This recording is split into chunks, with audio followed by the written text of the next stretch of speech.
So the Eagles offseason is officially underway, and with that, a lot of big decisions have to be made, starting with whether or not Nick Sirianni should return as the head coach. And we just got a massive update on that situation, and it seems like that decision will be made very soon. Now, we know how the players feel, as several well-respected veterans backed Sirianni and clapped back at the idea that he should be fired, and several of those veterans gave updates on their futures, as Jason Kelce revealed that he may not be ready to make his decision on his potential retirement yet, while Fletcher Cox's decision may have been leaked due to several different things. So man, things are getting crazy in the immediate aftermath of the Eagles season, so let's talk about all of it, and we won't waste any time. Let's get straight into it. Alright, so the Eagles season came to an end on Monday, and just 2 days later, it was locker room cleanout day, the day where the team's season officially came to an end, and a lot came out of it. Players held exit press conferences, and we already started to learn a little bit about the future of this Eagles team. And that future, for the first time in a long time, may not include Jason Kelce, as of course, we all know about the report from Adam Schefter that came out on Tuesday after the Bucs loss, that Jason Kelce informed his teammates in the locker room that night that he would in fact be retiring. But the interesting thing is, this news didn't come from Jason Kelce himself, and when Kelce finally did get the chance to speak on his podcast, he revealed that he hasn't quite made a decision on his future just yet. I didn't announce what I was doing on purpose, despite, I guess, what's been leaked to the media. I just don't think you're in a position after a game like that to really make that decision. I just don't. There's too much emotion in the moment to really fully grasp that decision. Okay, so that's definitely interesting. I mean, it makes sense not to make a decision as big as that with all the emotions of losing a playoff game and not knowing exactly what your future holds. And on Wednesday during his exit interview, he reiterated that he hasn't made a decision yet and he doesn't know what the future holds. So what will these next couple weeks look like for you? What will you do? How will you spend it? I don't know. That's one of the beautiful things about the off season. It's unscheduled. So, obviously we got my brother still in the playoffs. Don't get to watch him play very often, so maybe I'll get an opportunity to go watch one of those games this week. Pro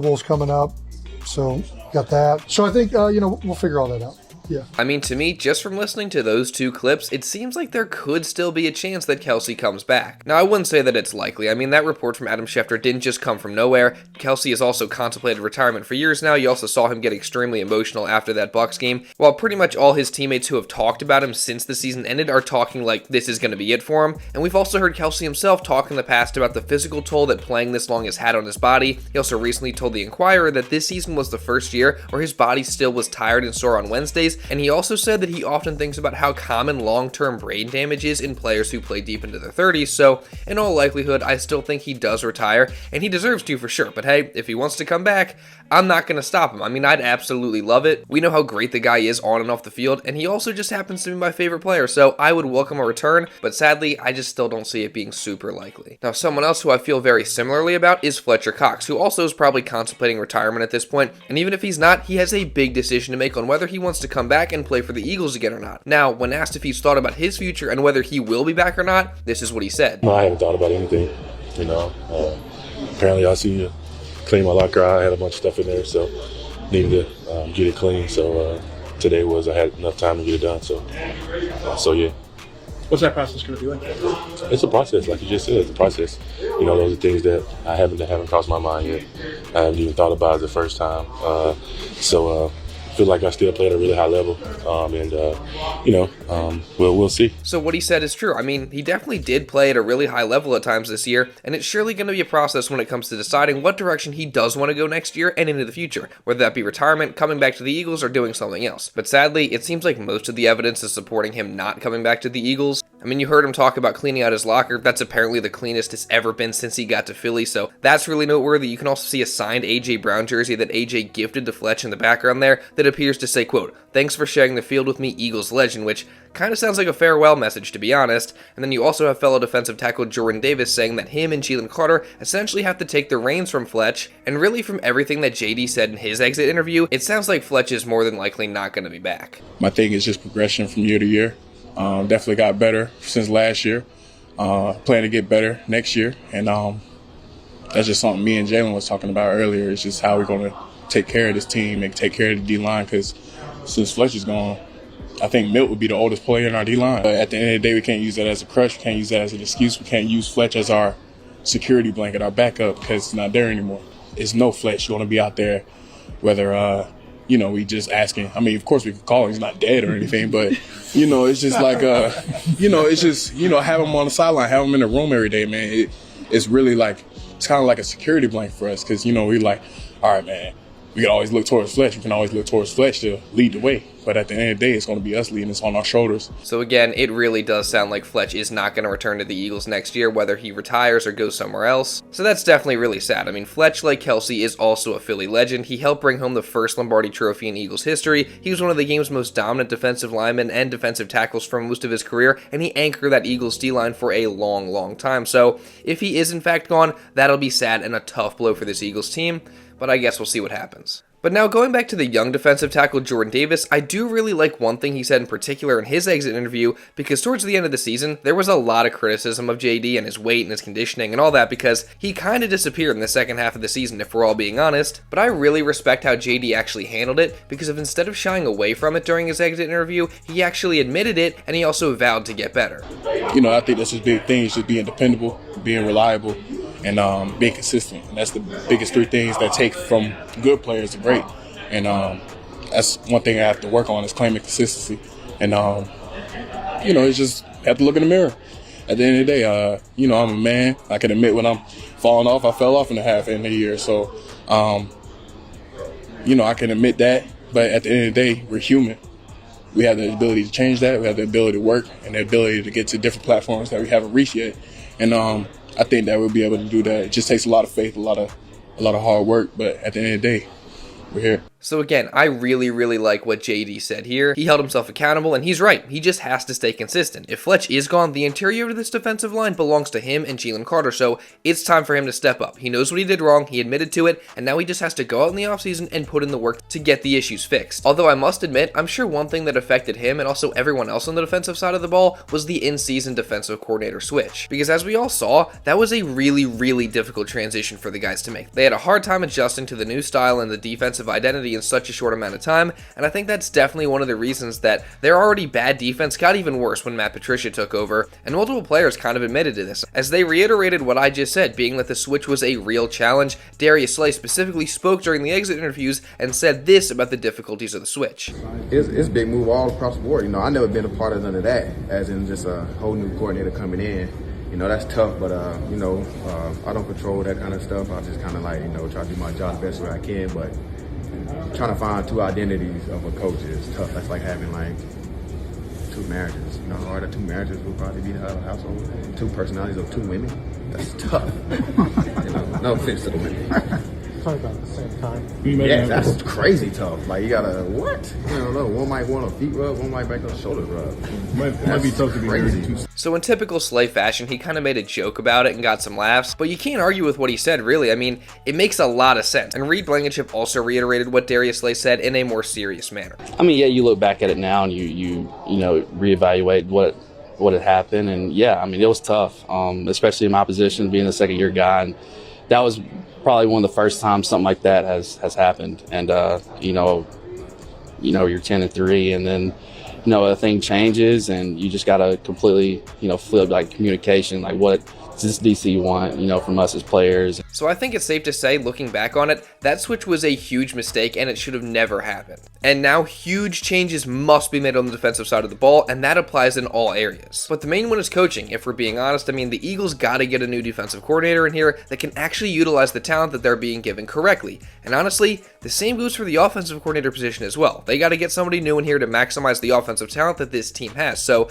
a big overhaul of the coaching staff in general is sorely needed. And it kind of seems like that's exactly what's going to happen, as in addition to multiple reports suggesting that the Eagles could be looking for both a new offensive and defensive coordinator, Diana Rossini of The Athletic reported that Eagles GM Howie Roseman and head coach Nick Sirianni have been reaching out to available NFL coaches and coordinators, as well as coaching agents across the league, to evaluate potential coordinator candidates to join their coaching staff as they plan for the 2024 season. And this is not only great news because it means that the Eagles are more than likely going to see changes at both the coordinator positions, but it's also very interesting because this process is going to be very, very crucial for Nick Sirianni, who may be fighting to keep his job right now. Now, it was reported that Sirianni was supposed to meet with owner Jeffrey Lurie on Wednesday to discuss his plans for the future, including new coordinators and how he was going to fix these issues that the Eagles experienced at the end of this year, but apparently that didn't happen because of logistical issues, and now that meeting has been pushed back to sometime, I'm assuming, in the near future. As Diana Rossini also reported, quote, Nick Sirianni will meet with owner Jeffrey Lurie and will be expected to have a plan for how he's going to improve the Eagles. This will include a pitch on potential new coordinators and assistant coaches per sources. This is why coaches around the league have been contacted. Now, to me, this sounds very similar to the meeting that Lurie had with Doug Peterson back in 2020, in which Lurie apparently wanted to keep Doug as the head coach, but didn't agree with his plans in this meeting, causing him to be fired. So it's no secret that this meeting means everything for Nick Sirianni. If Lurie likes his plan, he probably stays, and if not, he's probably going to get fired. From my understanding as a fan like the rest of you, it's that simple. Although it's interesting because if you ask the players, it sounds like they don't think that should even be a conversation at all. During the locker room cleanouts, multiple veteran leaders were asked about their head coach and whether he should be back, and they all gave very strong defenses of their 3-year head coach. We've been in the playoffs 3 times under his belt, and he took us to the Super Bowl. That's got to count for something, you know. So again, like I've already had my meeting with Nick. Like whatever happens, happens, and I can't control. You know, if there's a coaching change, you know, I'll be very, very sad. I love Nick. He's a tremendous coach. He's a tremendous coach, and the person that he is. I'm just glad to call him a friend, and I'm glad to call him my coach. Would you like to see Nick come back? Yeah, of course. Yeah, I love Nick. I think Nick's a great coach. I really do. I think he's a great head coach. Obviously, nobody was good enough this year. I wasn't. None of the players, none of the coaches were good enough down the stretch. That's the reality of this business. You know, when you're that bad, it's a collective thing. And but you know, I'll always have faith in Nick Sirianni. I think he does a lot of things structurally and organizationally that I think are really well done. I think very, very highly of Nick Sirianni. You have confidence in if you do come back, that confidence in him if he's also the head coach. Like any news about what about Nick? Nick, I mean, there's obviously some speculation about whether he may be fired or not. Huh? Yeah. Come on, man. Man, he head football coach of this team, man. Come on, man. There ain't even discussion about that. Yeah, man. okay. You don't think it's going to happen? Like, I don't got nothing to say about that, man. You're a clown, bro. Get out of my face, bro. I mean, regardless of how you feel about Sirianni, you at least got to appreciate that from all 3 of those guys sticking up for their guy who they clearly liked as their head coach. And you got to love that from Fletch especially. I mean, for him to call out the media, aka Jeff McClain, like that was pure gold. I mean, look at his face. He doesn't even know what to do. And you can tell Fletch has been holding that in for years. So with him potentially leaving, he might as well let it out, right? But getting back to Sirianni, it definitely helps his case that he has the support of his players, especially well-respected vet guys like that. But at the end of the day, it's going to be Jeffrey Lurie's decision. If he doesn't agree with Nick's plan, then he's going to be gone. So Sirianni is going to have to be willing to make some big changes if he not only wants to stick around, but also get the offense back to playing at the level they were playing at in 2022.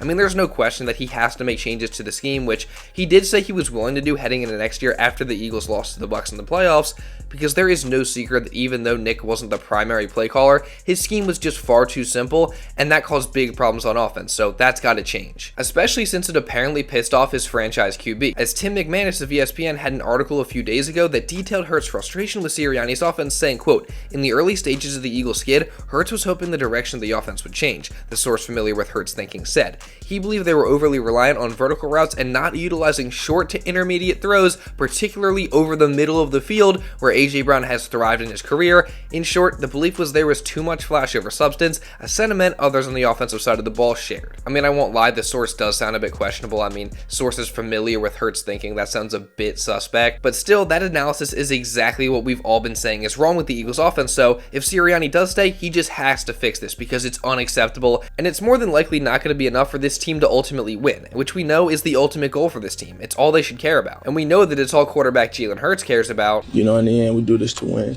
and that's what it's about. You know, I have this winning mentality. I have the way I approach it. You know, you look at that as a team, just learning from our mistakes, learning from those things, and moving forward. But it's about winning, you know, and I think that mentality was born because of everything that I have gone through, everything that I have seen, and I want to navigate that in the best way to affect those around me so we all can win. That's the name of the game. That's why we do what we do. And so, like I said, there's a ton of opportunity, a ton of lessons, a ton of blessings from everything that we've experienced this year, a ton to take away from.